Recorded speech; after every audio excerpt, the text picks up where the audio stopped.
impetus, I guess, to get into the offense and learn the playbook. I think you saw it with him, and you can see it with our other backs. If we can get them to the second level, they can make guys miss and make explosive plays. So, that's huge for us as an O-line, and it fires us up to want to block for a guy like that because, we execute our job. We know we're going to get big plays, and just wearing on defenses, making them defend the run opens up the rest of the game for us. So Adrian and along with all our other backs, we know they have the ability to make guys miss at the second level and get to the third level. So that's exciting to see. And like I said, watching the tape, it's a good thing to build on moving forward. Mike? Hey, Taylor. I'm curious because you've been around through Matt Patricia's whole tenure. In 11 of 33 games that he's coached, y'all have lost fourth quarter leads. Why do you think that has consistently happened over that really stretch? I guess I don't have an answer for that. As far as, I can just focus on the offense, and our big thing has been to try to finish. And coming down the stretch, we had opportunities to put the game away as an offense, and we just need to finish. That's all it can come down to, us as an offense, because I think in our first 8 drives, we scored on 5 of them, and then down the stretch, we just didn't put the game away, and that's what we have to do. I guess that's just a better question for Coach. But I have all the belief in the world of the guys we have on offense, the weapons we have, the offensive line we have, and the guys on defense. There's playmakers all over the team. So, every game is different. Every game is unique. But it just comes down to finishing. And like with everything, you can find good things on tape, but it all comes down to wins and losses ultimately. Is it something that, because it's happened frequently enough, that it can maybe get in your head, maybe even subconsciously at some point in the fourth quarter in a close game, or maybe like on Sunday when Chicago is making a run? Can that subconsciously or at all get in your head mentally and become a mental block for guys? Or for me personally, I just go out there and try to execute play by play, because the next play is always going to be the most important. And then I know, if I get my job done, we have a dangerous offense that can make plays. So, I think to broaden your scope of focus to the entire game and every player and what's going on, you'd be just clouding your mind and not being able to get your individual job done. So, my focus on every single play is to just get my job done. And, if that play doesn't go how you want it to go, then you can control how the next play goes. And like I said, there's big play potential, and there's dangerous weapons all over the field on offense. So I'd be doing my team and myself a disservice if I wasn't just trying to focus on, myself play after play. Thanks. We have 2 more, Jen, then Dave. Hey, Taylor, last season you guys had 7 fourth quarter leads that didn't turn out to be games that you won, blown leads. And then again, to start the season this year, how do you make sure that, how frustrating is it to see this season start off the way that last season ended up, especially with the emphasis this offseason on dagger time and really being able to close out opponents? Yeah, it's definitely frustrating because, like I said, whatever you see that's good on tape, it all comes down to wins and losses. And I think, we've seen that we have a lot of potential and a lot of talent, and we just have to be able to finish games. And, you can play great for 3 quarters and 5 minutes of the fourth quarter, but in the NFL, we know all games are close. Most games are decided by 7 points or less. So, there's not room to, just be content. You just have to finish out those games. So a bit of a unique year, not having preseason, not having OTAs. And, I do think there are things that we can build on, but there's definitely things we have to clean up. And ultimately it comes down to finishing at the end of the game. All the teams are too talented to not try and play 4 quarters of football. Is that ability to be able to finish at the end of the games, would you say is it more of a mentality, or is it something with scheme and play calling and how you guys go about holding that lead? Yeah, I'll just speak to to how I personally view it is just focusing on every single play. And we've talked about dagger time and putting the game away, and dagger time and putting the game away can be footwork on an outside zone play. For me, it can be, if we have a double count, focusing on not jumping off sides. It doesn't have to be this 70-yard touchdown bomb down the field, big run. It comes in all phases of the game. It comes in really wherever you can apply it. So I think the big thing, like I said, for me and moving forward is just continue to focus on every single play, because you never know which play could be the one that can make a big difference. Thank you very much. Dave, last one. Taylor, just to kind of follow up on what you were talking about with Jen there and Mike before, I know you said, you're trying to execute every play and focusing on some of those details. But as a captain, have you noticed, with anyone else, I don't know if it's defeatist, but, that here we go again when something goes wrong late? And if so, what do you say to some of your teammates that, may be down about something like that? No, I don't see that at all in our team. At the end of the day, we put ourselves in a position at the end of the game to still go try and win the game, all mistakes aside. Like I said, it just comes down to executing play by play. And we know those games are going to be close, so you never know when that play is going to come up where you can make a big play. But, it doesn't come down to just one play. You just got to stack every single one. So like I said, I know it probably sounds boring, but to just try and focus on every single play. If you have a inside zone or a power play in the first quarter, all those plays add up. Those hits on the defense add up. Those positive runs add up to set up things like play action to set up the pass game. So, I know I sound like a broken record probably, but it's just focus on every single play because, the defenses are too good. You got to be able to execute every single play because the games are going to be close.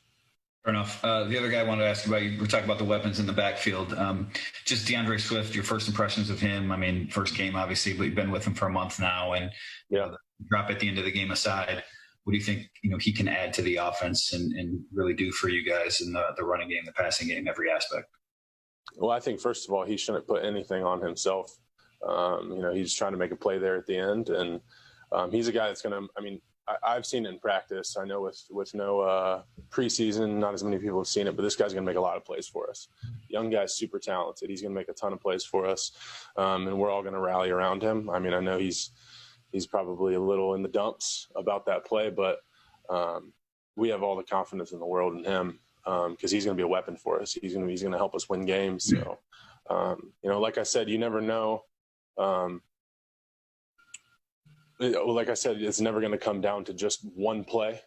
We have all the confidence in the world, and we're going to rally behind him, pick him up because, that's what teammates do. And I've seen the way he works, and I know he can be a valuable piece for us. So, at the end of the day, we want the win, but that's just one game and, a season. The whole season doesn't come down to how week one went. Thank you. Thanks, Taylor. Thanks to everybody. Stay on here for Coach Next. Thanks. Special teams as offense defense, so a little bit unique trying to get things corrected, not being in the large group setting. So that was different. We are able to meet in groups of 15 or smaller to be able to go through the tape by position coaches, which is good.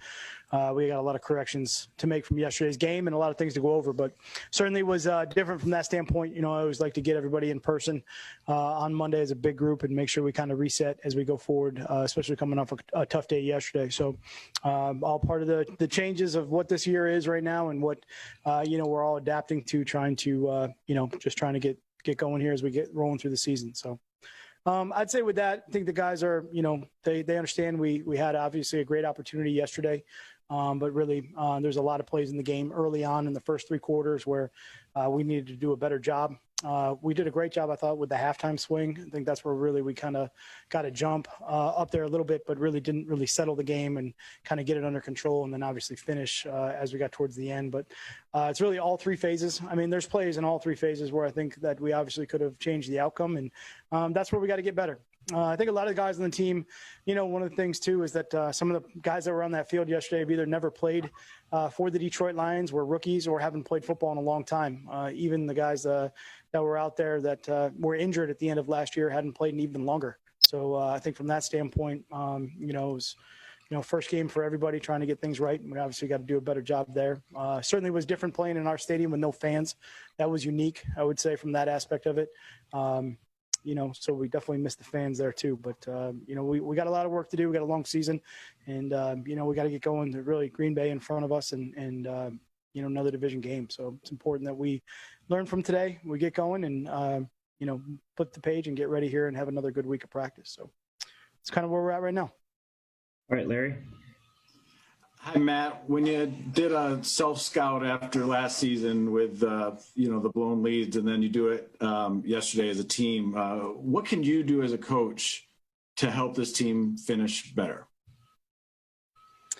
Yeah, I think, there's a lot of plays. I would say we focused on a lot of the plays that happened in the first three quarters. I think, we understand the plays that happened at the end of the game that we've got to do a better job of. But the first three quarters, we certainly could have put ourselves in better position to not leave that door open at the end, even if it's cracked just a little bit in the NFL.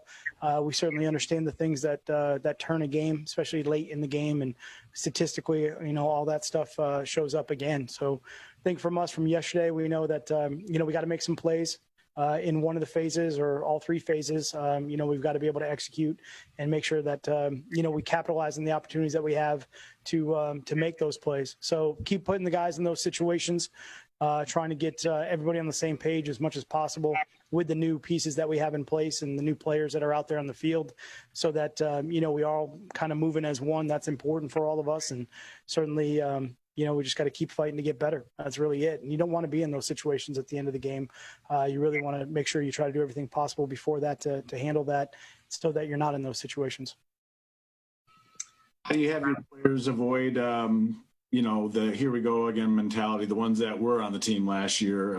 It's easy for a coach or maybe a vet to say it's a new year, but the guys who lived that last year, how do you get that thought out of their head? Yeah, I think that's a great question. I think that, for us, obviously last year is last year, and there's some definitely pieces that are different than where we were last year from that aspect of it. So we make sure that we're focusing on the guys that are here now. I think there's a lot of guys here that are in key roles that were not part of last year's team, so they certainly don't have that mentality at all. And, for us, we got to actually make sure it doesn't creep in. Sometimes maybe you hear it too much from the outside world, then you start to think, is that the case? But it's not the case for us inside. So right now for us, we got to make sure we just understand it was week one and we got to improve week two. Kyle? Afternoon, Coach. Thanks for your time. Yeah, absolutely. DeAndre Swift looks like a guy who's going to make a lot of plays for you, right? We've seen it on the practice field. Didn't make the play at the end of the game there. What were you telling him when you guys went up the tunnel together, when you put your arm around him? And have you checked in with him today? How do you, handle a rookie, get him over a moment like that and ready for the Packers in 6 days? Yeah, I think from that aspect, he's a great kid. Obviously, I know in this virtual world, you guys haven't had a lot of chance to spend time around him in person, but he's a great kid. And I think when we were walking up the tunnel, I just kind of grabbed him and put my arm around him because I knew that he was going to put too much of this on him when it's not him. It's not him at all. We had a lot of opportunities to win that game. It's not about him at all. It's about the other plays that happened. And he's going to make a lot of plays for this team. He's going to be a great player for this team. And everybody goes through growing pains from that aspect of it. And I just want him to know that, he's a great player. He's a great guy. He's going to come to work. He's going to keep pushing forward. And to think that we didn't win the game because of his play is totally inaccurate. Obviously, it's just one of many plays from that aspect of it. And the way that he's going to take that and say, I should have done this. But honestly, we should have done a lot more as a team. He shouldn't even been in that position. So he'll be great. He's a great kid. He's a good young player. And we'll just get him back out there. Everyone believes in him. We all, believe in each other. So we'll be all right. Yep. Good afternoon, Coach. How we doing? Jamie Collins got ejected yesterday. I just wanted to hear your reaction to that and if you thought that it was justified. I looked on the replay like he was trying to explain himself, just if you could share some insight to what happened there. You spoke to him. Yep, I've spoken to him at length and spoken to the team, and look, I think the bottom line is, there's rules in place for a reason, and it's to protect everybody that's out on the field, including the officials, and everybody knows that. Whether it's an honest mistake or not, you just can't do that, and that's the bottom line. But he understands that, he knows that. He just, like you said, was trying to demonstrate more so than do anything aggressive. It was more of just hey, this is what's going on, and unfortunately got too close. So it's not okay. We know that, and we can't afford to lose a great player at the beginning of the game. And it's a hard lesson for everybody to learn, but it's another reminder of those situations. And certainly, our first game with officials, it's a good check for everybody to understand. Like you can't touch an official. Just it is what it is. And on the game, I know you're conditioned. You've coached a long time.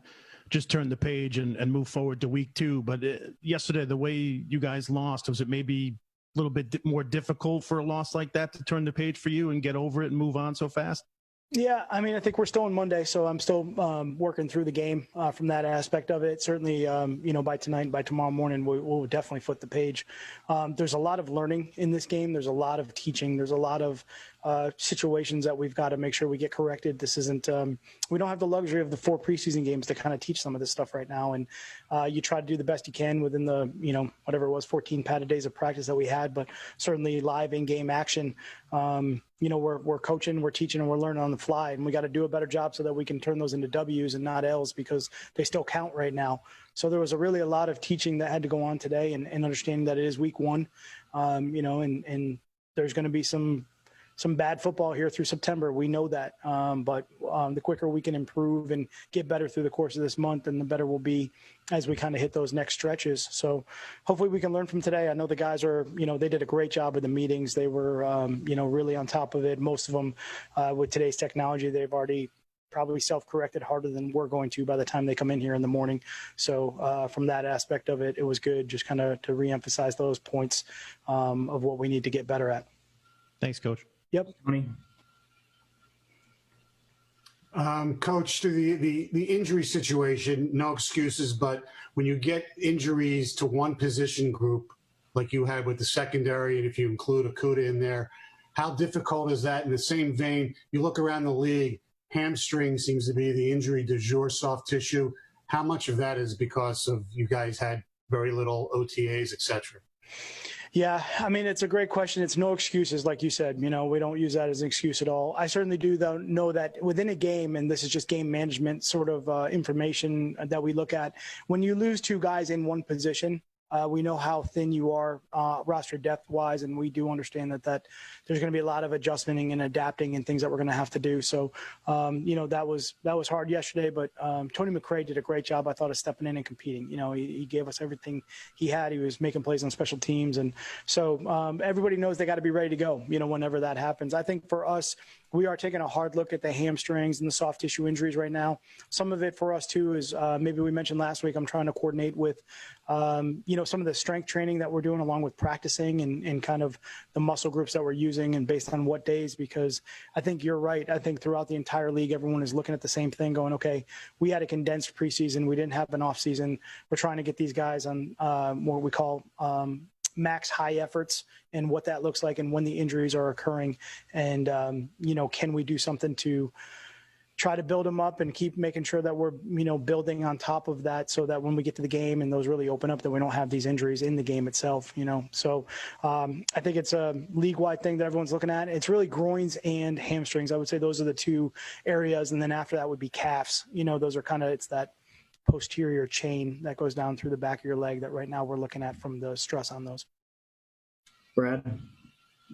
Matt, you got to see your quarterback play in game action for the first time in a long time yesterday. As you looked back at the tape, what worked and then what almost didn't work? Do you wish, looking back, that you guys had maybe taken more shots, had maybe extended the field a little bit more? And was that a product of Kenny not being there in the game? Did you know early in the week that he wasn't going to play? Kind of a twofold question there. Yeah, definitely, just we were kind of following the protocol as far as hoping to have him for the game, from that aspect of it. He's been an established player for us for a long time. So we're holding hope to try to get him out there any way we could. as far as, with Matthew, I think, you hit it on the head. I think there's a lot of guys that haven't played football in a long time, and he hasn't played in a while, so that was his first action out there too. I think he's given us everything he's got, through training camp, through the game. He's competitive. He's tough. He's trying to do everything right. A lot of times we just got to go out and just got to play better all the way across the board.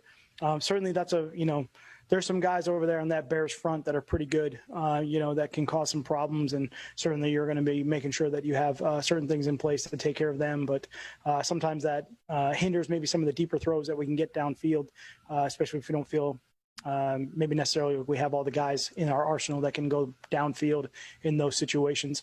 I'd say one thing that I definitely saw in the game, really for both teams, was just at the end of the game, I think everybody was moving slower. I just think, to try to get the ball downfield on both sides of the ball, guys were just weren't quite getting there what they normally would. It's the first time guys have played kind of into that snap count, obviously, in this year, and then really through training camp, we never kind of got up to that total volume. So you could see that across the board. I know that'll improve as we go, and everybody will get better as we push towards the season.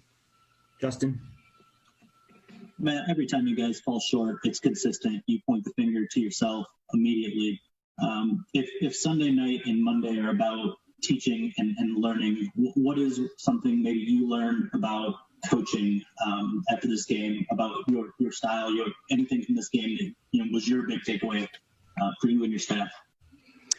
Yeah, I mean, I absolutely. I'm gonna pick apart kind of what we did as a staff and see what are the areas that maybe we could do different. I mean, certainly there's plays in the games that you want to have back, whether you're a play caller or from my standpoint as a game management, maybe it could have made a difference, and maybe I could have helped the players better. Some of it goes back to the preparation. Maybe we could have done something a little bit different, different package, spend some time on some different looks, maybe a couple different plays situationally to try to make sure that, we executed some of those, especially at the end of the game, better.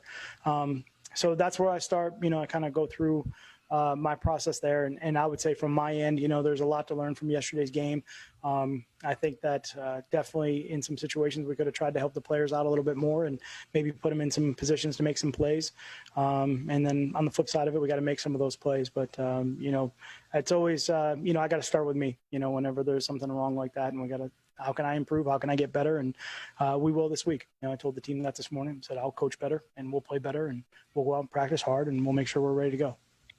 I know we're in the 2-minute drill here at the end of this press conference, but with all the hamstring injuries in your secondary, you mentioned about not wanting to extend those injuries earlier in the week. Do you almost have to provide yourself some insurance on game day this upcoming Sunday, even if those guys are medically cleared? Yeah, I caught a little bit of that, Justin. You broke up on me, but I was just saying, I think it was the hamstrings, and as we work towards the week and making sure that everybody's good at the end of the week. Yeah, and just making sure you have some insurance on Sunday. Yeah, definitely. And I think, one of the things that, for us, we obviously, as we get towards Saturday, and we know that's kind of the last time we can make roster moves and situations where we can either bring somebody up from that standpoint, practice squad, kind of have the new rule this year. So we're, we put guys in position to be ready to go. Sometimes it's not always maybe a 1-for-1. It may not always be the same position. Maybe it's our next best playmaker, or it's another guy in the pass rush, or another guy in the front. If it's a DB, might be the next DB. It just kind of depends with special teams in there too, of what that player's impact is in that phase and who's available to kind of maybe handle some of the duties there that may free up another guy to have to take the responsibility of someone that has to replace someone with a hamstring injury or something like that. Thank you, Matt. Yep. Mike and Dave, last questions.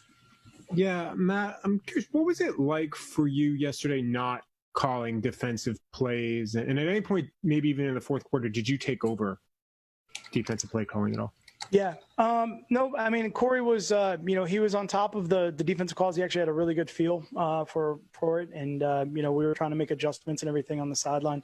I was really trying to do the best job I could of trying to, get with all the phases, all three phases. That was our first time as a staff, and with two new coordinators to try to game manage in real football situations, without the preseason game. So as much as the simulations as we did, obviously within the game, things move fast and making sure that my communication to them was clear. We go through a lot of scenarios during the game, certainly from hypotheticals that are really important so that when we get in those situations, we're not kind of in last minute. So could be something from a standpoint of, hey, look, this is the drive where by field position, if we get it close, we're going to do this on fourth down. We're going to do this on third down, and kind of some of the game management calls that need to be done there. So I was really trying to make sure that I wasn't putting any of the coordinators maybe behind a little bit by making a late decision from that standpoint. And just real quick, any update on Trufant and Coleman? Tell me one more time. Trufant and Coleman, any update there? No update right now. Evaluating them today, and we got to see what they look like tomorrow. Thanks. Yep. Dave, last one real quick. Yeah, well, I was just going to ask about the cornerbacks too. Since you have a short-term IR this year, 3 weeks, are either of those guys IR candidates, I guess, the cornerback side of this? Yeah, I don't know right now. And just the one thing, you focused on plays in the first 3 quarters, you said. Can you explain a little bit more why that is then? Yeah, absolutely. I mean, I think for us, just to understand opportunities that we have, whether it's, down in the red area where we got to capitalize there, whether it's third down plays that maybe we got to stop them, early down run game and how that affects, control of the game, things like that. If we want to, get those corrected earlier, and some of the plays were just, first time out there, we're doing some things that weren't really maybe how we either practiced or coached it or whatever it might be. And we just try to settle some things down in the game a little bit to kind of be more productive, I would say, early in the game from that phase. I really, honestly, it was a tie ball game. And then we had the halftime swing, which I thought was excellent. Those guys did a great job of that. And then, we kind of came back to that third quarter and then started the fourth quarter. And, just there's some plays in there that I think we really could have changed maybe the scenarios at the end of the game and some of the, call it 2 minute to 4 minute type back and forth situations that we were in that maybe would have just kind of nailed it down to maybe a 2 minute situation all the way through for the other team. So some of those plays that I think are really important to capitalize on so that you don't have to be in those constant back and forth situations at the end. Thank you. Thanks for your time, Matt. Yep, absolutely. Thank you, guys. Thanks, everybody.